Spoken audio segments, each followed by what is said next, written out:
The 15-Point Plan is part of the Win Make Give podcast network.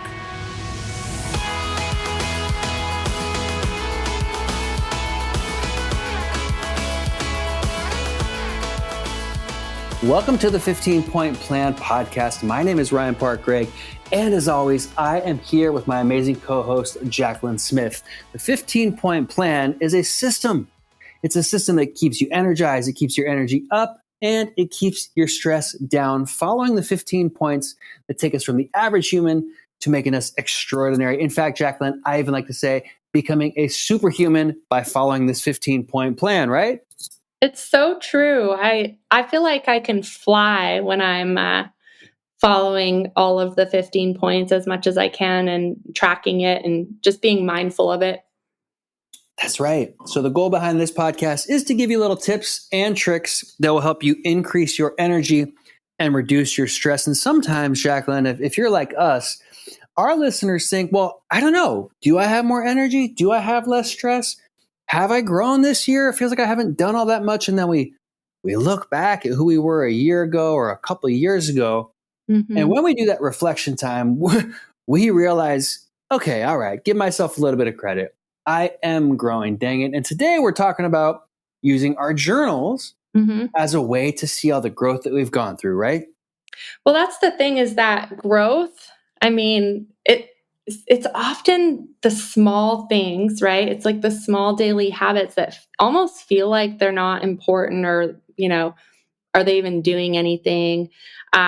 Those small things become the big things over time. Like, they are the big things. They are the important things. And so when you're focused on small daily habits, you don't realize sometimes, like, you are changing slowly but surely. And then you look up a year from now, 2 years from now, 3 years from now, and you're like, wow, I really have grown. And I was just having this conversation with my coach recently about how I had been feeling so stuck, and I used that word stuck. And then she just, all she did was say, have you really been stuck? Those great questions that those coaches know how to ask. And then I kind of thought through that, and I was like, gosh, since 2021, I've lost 50 pounds. I quit drinking alcohol. So I started listing like all these things off, right, that I had done. I picked up a new hobby. Like, I'm very close to getting my pilot's license, and that's taken me a long time to do. So I've done all these things. And she's like, wow, doesn't sound like a person who's stuck. Right. And you brought up a great point. Like, well, our journals and being able to go back through our journals can be a trip through, memory lane, and also kind of remind us, like, wow, I actually have grown, because look at what I was writing about a year ago, or 2 years ago, or 10 years ago. That's right. And it's a typical high achiever dilemma, like you are, Jacqueline, where you are a high achiever and we feel like we're not growing as fast as we could or should. But when we look at things in nature, anything or anything that was built historically, anything that grows too fast simply is going to fall over. If you put too much fertilizer on your flowers out there and they grow super tall, well, guess what? When it comes time for them to bear that actual flower, they're now falling over because they grew too fast. We don't want to grow so fast that we burn out and we can't go through these things and go through all the processes of the growth so that we become those people and not just go through that phase. And the journal is such a great way to do that, because if you're writing in your journal daily and you're writing your little wins daily and you're writing the things that you're thankful for daily, you're going to see that over time. And I'll bet at some point you wrote in your journal, I'm thankful I've lost 10 pounds. I'm thankful I've lost 20 pounds. I'm thankful I'm now at this weight. And all you got to do is flip through that journal and see those little things and go, oh my gosh, just a couple of years ago, I was at this weight. Just a couple of years ago, I was at this body fat percentage. Just a couple of years ago, oh, look at this. In my journal, I wrote, I'm hungover today, or I'm thankful that I had drinks with my friends, which now you realize you haven't had drinks for years. And so looking back on that journal as a powerful form of reflection is a really great way to see where that growth has come that we might overlook. Yeah, exactly. I mean, just like a lot of even mindset growth, like the things that used to stress us out maybe 5 years ago that don't stress us out anymore, or the problems that we were working through 10 years ago, 8 years ago, right? That were now we have different problems, but our problems have changed at least. Hopefully we're not going through our journal from 10 years ago and we're actually dealing with the exact same thing and thinking the exact same thoughts, right? And how So, powerful would that be? Talk about a wake up call where we realize, right. oh my gosh! And in all transparency, Jacqueline, I probably could flip through a journal from 10 years ago Mm, and realize the struggles that I've had throughout my whole life, addictions to things, mm, and realize, oh my gosh, and I know, and I can say confidently on this podcast that those struggles aren't there now. And that right now, as I say that, I go, wow, I have grown. I don't have those same thoughts. I don't have those same cravings of things that I used to want to have in my life that I no longer have. mhm, And that is growth. So when we look at journaling, and it doesn't have to be, my journal takes me 5 minutes in the morning. It doesn't have to be a long journal. It doesn't have to be a whole story. But on the other side, I was just in Europe with my son Bentley for 2 weeks. And I said, hey, Bentley, every night we're going to journal. We're just going to write down what we thought about for the day. We're going to write about our experiences from the day. And how cool is that going to be for a 13-year-old to be able to look back at that in a year or in a couple of years? And for me to look back at that and see all the things that I unnecessarily stressed out about in planning a trip like that. And that will allow me to grow in moving forward, reminding me, dang it, stop stressing over these little things that most likely will never happen. yeah, that's really cool. I love that you did that too with Uh, him. That's I, such a good I, idea. it was really cool. And every night we just said, it's journal time, and the first couple of nights he said, oh, he kind of pushed back a little bit, but then he got into it. Mhm. He got into it. And I'm hoping now that we're back that we can continue to implement that in our lives. But let's say not everybody's journaling yet. And hopefully they can find the time and the place to start because we know how powerful it can be. But we realized if you're not journaling, what most people are probably doing is one form or another of social media. And Mhm. social media can essentially be a form of a digital journal, can't it? I mean, I think there's probably some people that would say that I journal on Facebook. I love writing. So oftentimes I will just have random ideas that pop in my head and I will like all throughout the day, I'll put them in my notes, just like it could be like one line or a few lines.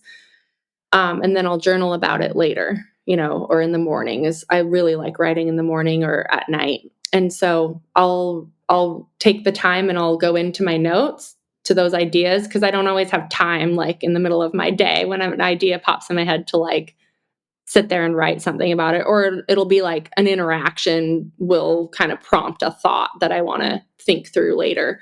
So I'll just go in and then I don't post everything that I write. That would be weird. But I do post some of it, business stuff that I think would help my audience, a lot of realtors on my Facebook. And so things like that. So it is kind of like a journal. I mean, I'm not putting everything on there, but I remember a time years ago where it was kind of like that. Do you remember when everyone would like check in everywhere before people realized, oh, that's probably not safe to share my location with the world? And then Yeah. also like post like every meal.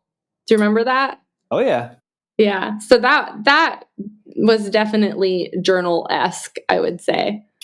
Well, and back to how we started the conversation, the nice thing about that is if you're questioning whether or not you've had growth in your life, Mhm. just go look back at your Facebook post from 5 years ago. Yeah. And like Jacqueline said, you might cringe a little bit. And that is your moment to realize, okay, I have grown. Yeah, I heard that on a Brendan Burchard, I think it was Brendan Burchard podcast recently. Because I do that all the time. I look at my Facebook memories, not every single day, but I like doing that. Like I do it almost every day.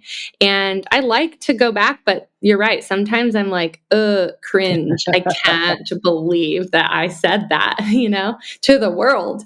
And he said, which I really love him for this because now I don't have to cringe. He said, if you're embarrassed of your like what you posted about in the past, then you should take that as a sign that you have grown. And I thought that was so cool because I do cringe all the time. And it's so true. Like Right.